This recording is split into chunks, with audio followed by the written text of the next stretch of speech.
বন্ধুরা আজকে দেখাবো কিভাবে জিএসএক্স এর রিমোট হারিয়ে গেলে কিভাবে রিমোট ছাড়া খোলা হয়। অবশ্যই কিন্তু রিমোটের পাসওয়ার্ডটা জানতে হবে।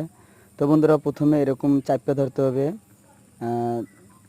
একটা ব্লু কালারের সিগন্যাল বাতি দেবে, তিনটা চাপ দিতে হবে। তিনটা চাপ দেওয়ার পর এখানে ব্লু কালার একটা সিগন্যাল আসবে, এই যে সিগন্যালটা এসে গেছে।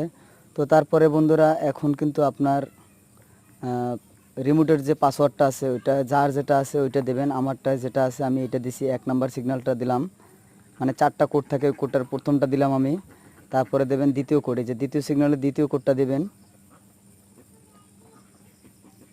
দ্বিতীয় কোডটা দেওয়া শেষ, এখন আসবে তৃতীয় কোডটা।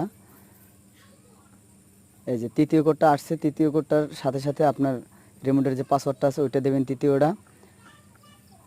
তৃতীয়টা দেওয়া শেষ, এখন আসবে চতুর্থটা।